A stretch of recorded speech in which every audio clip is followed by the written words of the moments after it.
तो आप सभी लोग कैसे हो और आपका स्वागत है हमारे रॉय बायोलॉजी यूट्यूब चैनल में। तो आज का हमारा टॉपिक है कोशिका यानी कि सेल। तो कोशिका को इंग्लिश में सेल बोलते हैं और इसे बॉटनिकल नेम इसका जो होता है साइटो होता है, और अध्ययन में कोशिका को साइटोलॉजी बोलते हैं। अध्ययन में जो है कोशिका को साइटोलॉजी बोलते हैं। और इसकी कोशिका की खोज जो है वो रॉबर्ट हुक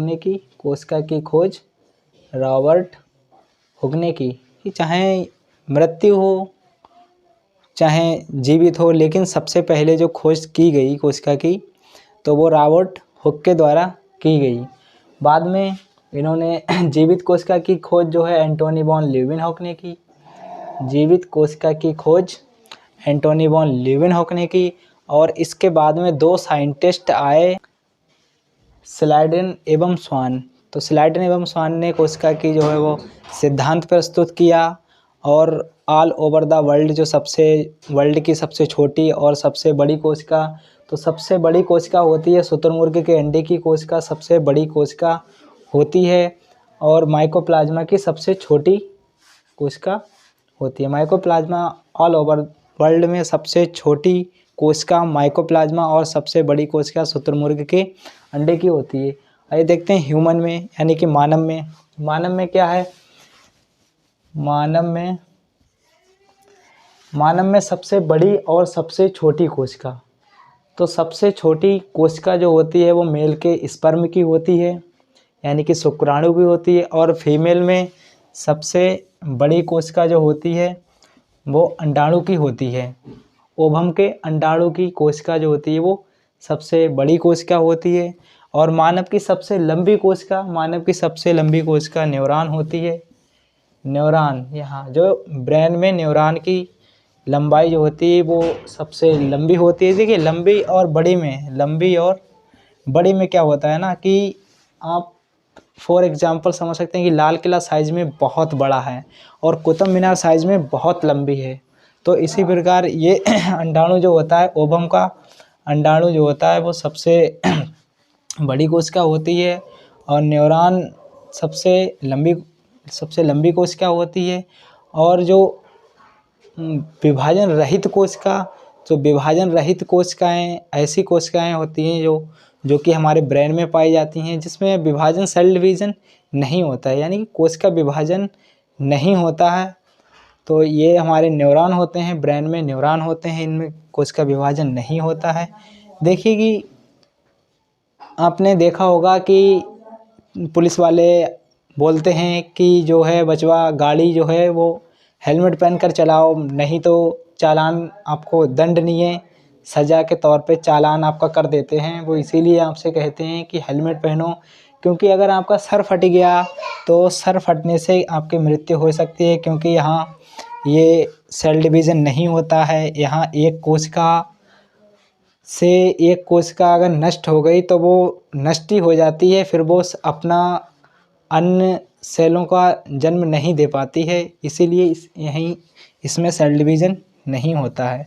और सबसे तेज़ कोशिका विभाजन हमारे लीवर में होता है। लीवर में आपने देखा होगा सबसे तेज़ विभाजन होता है। फॉर एग्जांपल जैसे कि अगर कहीं आपने देखे होगा कभी अनसेंसरी कोई केस सुना होगा कि उसके पेट में चाकू लगने से उसकी जो है वो आंत बाहर निकल आई और वो कपड़ा बांध के हॉस्पिटल चला गया। तो यहाँ पर सबसे तेज़ विभाजन होता है। जैसे फॉर एग्जांपल और जो विभाजन होता है तो ये कोशिकाएं जो होती हैं हमारे शरीर की, तो कोशिका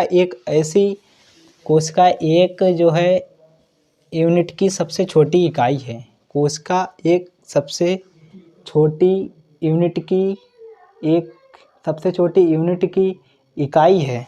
जैसे कि आप समझ सकते हैं, फॉर एग्जांपल कई सारी ईंटें मिलकर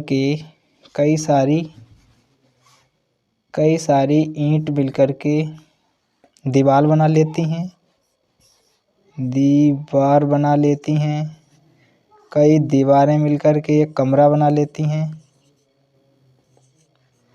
और कई कमरे मिलकर के एक मकान बनाते हैं। मकान बना लेते हैं। इसी प्रकार पहले सबसे छोटी जो होती है वह कोशिका होती है। फिर कई सारी कोशिकाएं मिलकर के ऊतक बनाती हैं। कई सारी ऊतक मिलकर के अंग बनाते हैं और कई सारे अंग मिलकर के शरीर बनाते हैं। शरीर बना लेते हैं। और इसी प्रकार हम आगे की ओर बढ़ते हैं। आप इसका एक स्क्रीनशॉट ले लो। देखते हैं कोशिका झिल्ली और कोशिका भित्ति, यानी कोशिका झिल्ली, प्लाज्मा मेम्ब्रेन और सेल मेम्ब्रेन। तो प्लाज्मा मेम्ब्रेन क्या है? प्लाज्मा मेम्ब्रेन पादप और जंतु दोनों में पाई जाती है। दोनों में पाई जाती है।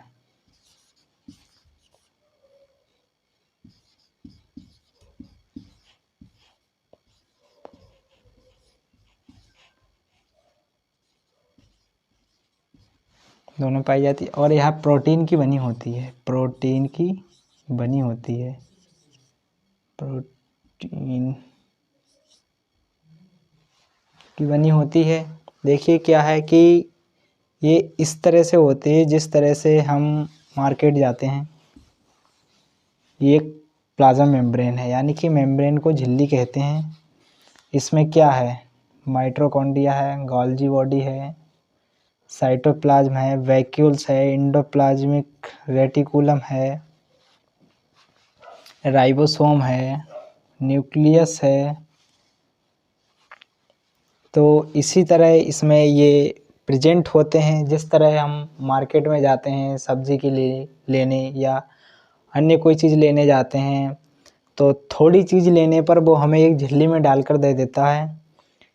तो इसी को प्लाज्मा मेम्ब्रेन कहते हैं। आइए हम समझते हैं कि कोशिका भित्ति क्या है, यानी कि सेल वॉल। तो सेल वॉल जो होती है वो केवल पादप में पाई जाती है। केवल पादप में पाई जाती है। और यह प्रोटीन की नहीं, सॉरी, यह सेलुलोज की बनी होती है।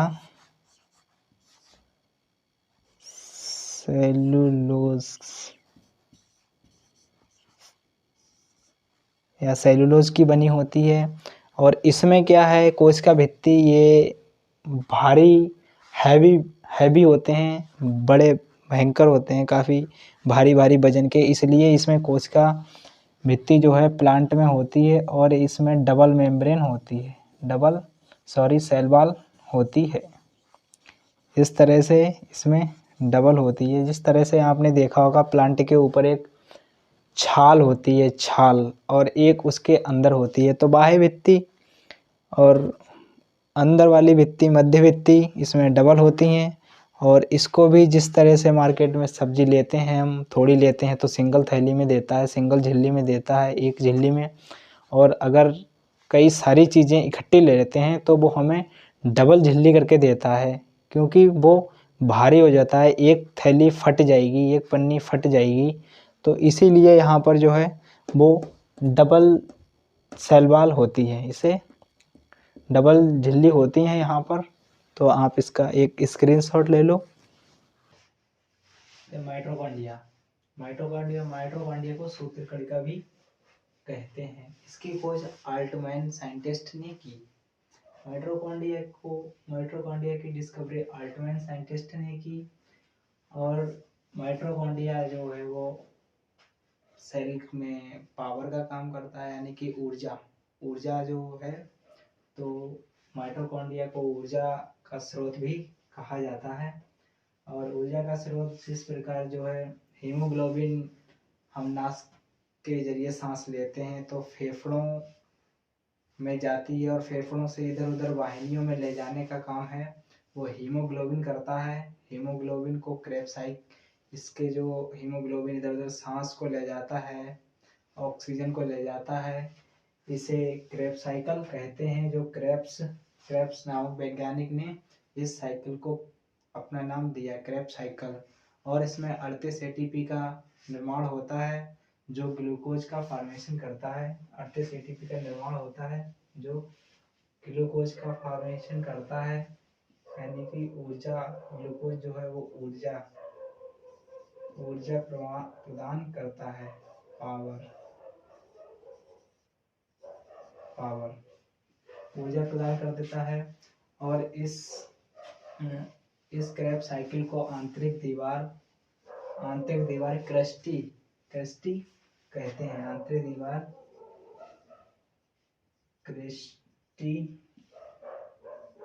क्रस्टी कहते हैं।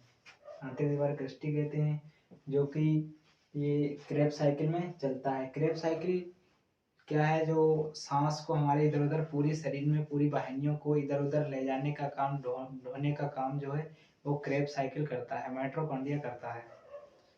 और अब हम देखते हैं कि गोल्जी बॉडी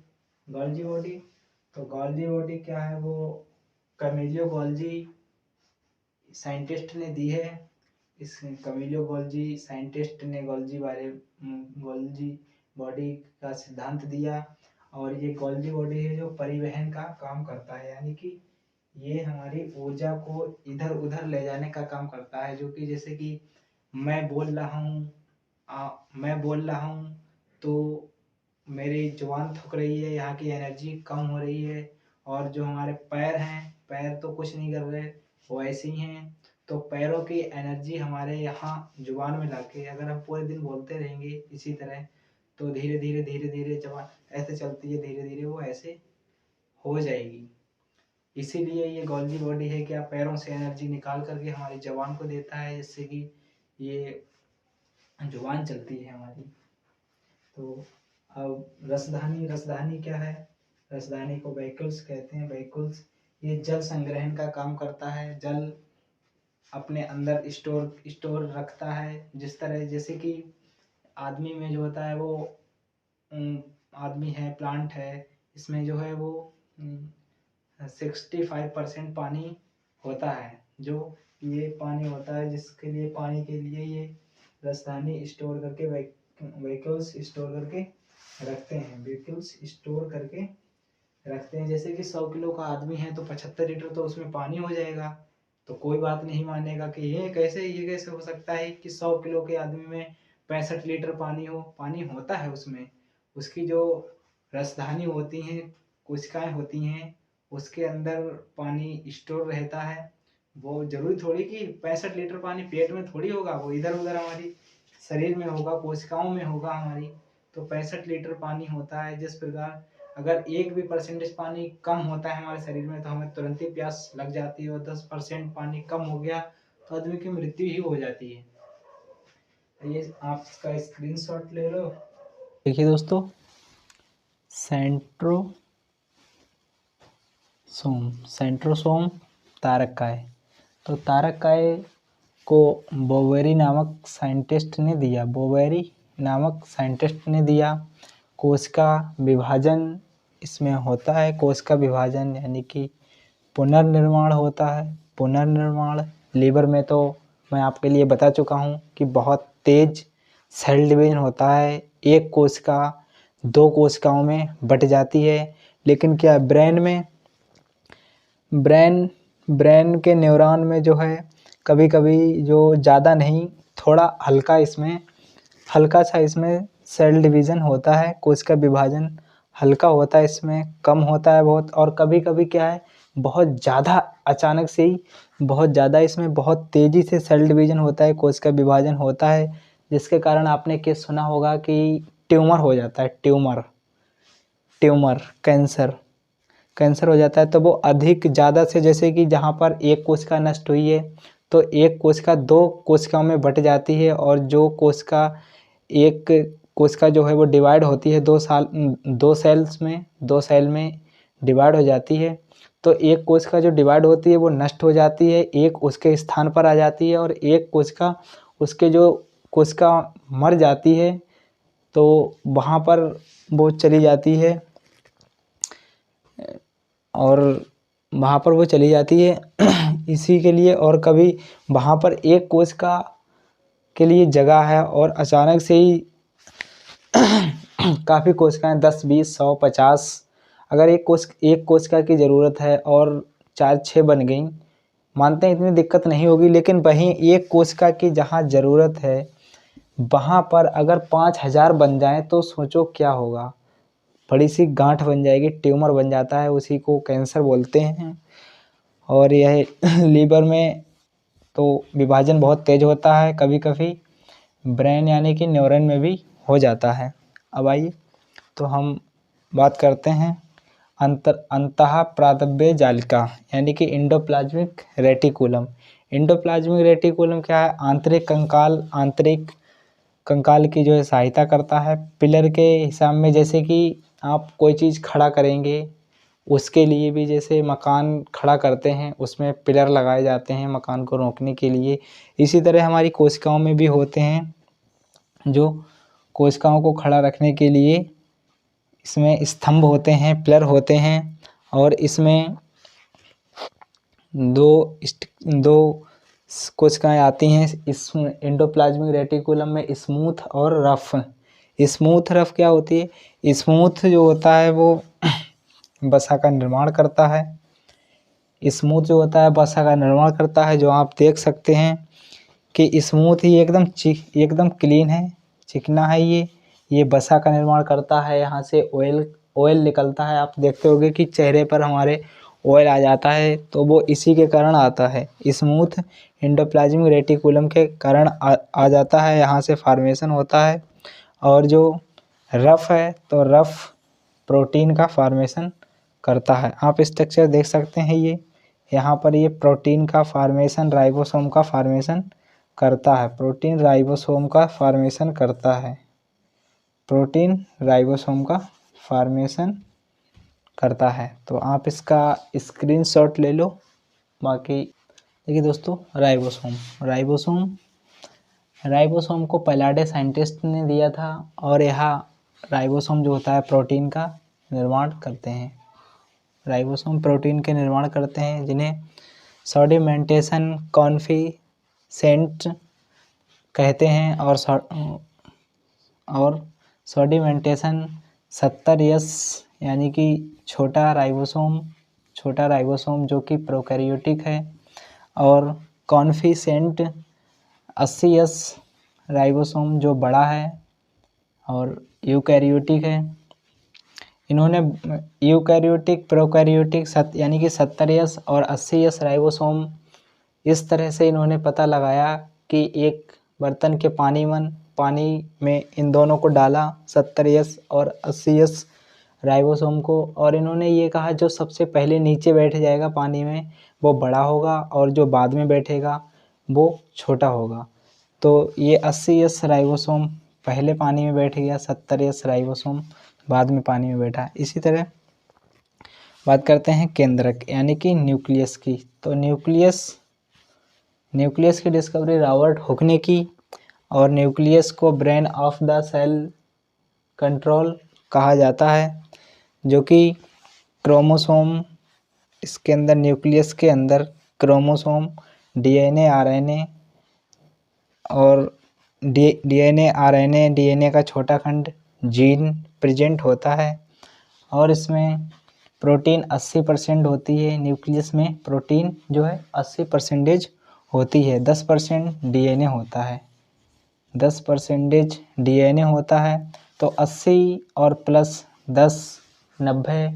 आप सोच रहे होंगे ये तो 90 ही हुआ, लेकिन 10% जो बचा है उसमें माइटोकॉन्ड्रिया, न्यूक्लियस तो ये है ही है न्यूक्लियस में, और cytoplasm, Golgi body, endoplasmic reticulum, vacuoles, lysosome present होता है।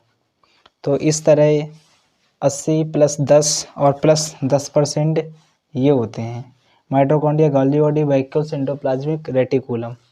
तो आप इसका स्क्रीनशॉट ले लो। तो देखते हैं लाइसोसोम की डिस्कवरी डी डुवे साइंटिस्ट ने की। और इससे जल अपघटक एंजाइम इसमें पाया जाता है। इसमें जो है लाइसोसोम जो के अंदर जल अपघटक एंजाइम पाया जाता है, हाइड्रोलिटिक एंजाइम पाया जाता है। और ये लाइसोसोम होता है, ये कोशिकीय पाचन होता है, यानी कि ये कोशिका को डाइजेस्ट कर लेता है, ये मृत्यु कोशिका को डाइजेस्ट कर लेता है। और हाइड्रोलिटिक जो एंजाइम होता है, अगर वो ये किसी भी कोशिका के ऊपर छिड़क देगा, चाहे वो लाइसोसोम हो, एंडोप्लाज्मिक रेटिकुलम हो, वैक्यूल्स हो, गोल्जी बॉडी हो, माइटोकॉन्ड्रिया हो, ये किसी के ऊपर भी ये जब हाइड्रोलिटिक एंजाइम को छोड़ता है तो वह सेल नष्ट हो जाती है, ख़त्म हो जाती है, और उस सेल को ये डाइजेस्ट कर लेता है, उस सेल को डाइजेस्ट कर लेता है। और इसे आत्मघात की थैली यानी कि सुसाइड बैग भी कहा जाता है, सुसाइड बैग भी कहा जाता है। मोस्टली ये एग्ज़ाम जैसे 12th और 10th के एग्ज़ामों, फर्स्ट ईयर वगैरह के कॉलेज के एग्ज़ामों में ये टीचर पूछ लेते हैं कि आत्मघात की थैली किसको कहा जाता है, तो आत्मघात की थैली लाइसोसोम को कहा जाता है। और एक ये इसमें बहुत ही मोस्ट इम्पोर्टेंट क्वेश्चन है, इसे नोट एकदम उतार लीजिएगा कि आरबीसी में आरबीसीज में लाइसोसोम नहीं पाया जाता। आरबीसीज जो हमारी होती हैं रेड ब्लड कार्पोसेल्स, लाल रुधिर कणिकाएँ, इनमें लाइसोसोम अब्सेंट होता है। और इसका अब्सेंट होता है या और जो इसके जो आरबीसीज होती हैं, इसका जीवन काल 120 दिन होता है, जब उसके बाद ये नष्ट हो जाती हैं। और नष्ट होने के बाद ये स्प्लीन या प्लीहा को हम तिल्ली भी बोलते हैं, वहाँ पर ये जाके जो है चली जाती हैं, वहाँ इनको प्लीहा जो है वो डाइजेस्ट करता है, प्लीहा इसको डाइजेस्ट कर लेता है। प्लीहा तिल्ली भी बोलते हैं इसे, तो प्लीहा तिल्ली इसे आरबीसीज को डाइजेस्ट कर लेता है। तो आप इसका स्क्रीनशॉट, ये हमारा लास्ट टॉपिक है। नेक्स्ट, जीव द्रव्य। जीव द्रव्य प्रोटोप्लाज्म को जीव द्रव्य कहते हैं। और यह जीव द्रव्य जो होता है वो कलरलेस होता है, कलर विहीन होता है। और ये न्यूक्लियस में 80% प्रोटोप्लाज्म पाया जाता है, यानी 80% जो है वो प्रोटोप्लाज्म होता है। और 20% ये mitochondria, Golgi body, cytoplasm, lysosome, endoplasmic reticulum, lysosome, vacuoles ये प्रेजेंट होते हैं। और 20% ये प्रेजेंट होते हैं, 80% प्रोटोप्लाज्म होता है। प्रोटोप्लाज्म तो कोशिका जीव द्रव्य को साइटोप्लाज्म कहते हैं, और केंद्रक द्रव्य को न्यूक्लियोप्लाज्म कहते हैं। जैसे कि आप ये कोशिका है और ये इसके अंदर न्यूक्लियोलस है, तो जो कोशिका में प्रेजेंट है यानी कि साइटोप्लाज्म, इसके लिए साइटोप्लाज्म बोलते हैं। और ये है न्यूक्लियोलस जो न्यूक्लियस में प्रेजेंट है उसे न्यूक्लियोप्लाज्म कहते हैं। तो हमारा टॉपिक पूरा हुआ दोस्तों, और बेहद खुशी है कि आप सभी लोग हमारे साथ बने हो, और आप हमारे चैनल को सब्सक्राइब करो, शेयर करो, लाइक करो एंड कमेंट्स करो। जो भी इसमें दिक्कत आई हो आपको, वो हमें कमेंट करो, जिससे कि हम आने वाली वीडियो में उसका सुधार कर सकें। और दोस्तों, आप प्लीज़ शेयर करो, सब्सक्राइब करो, लाइक करो। प्लीज़, एक सब्सक्राइब करने में क्या जाता है, प्लीज़ सब्सक्राइब कीजिए। थैंक्स, मिलते हैं अपनी नेक्स्ट वीडियो।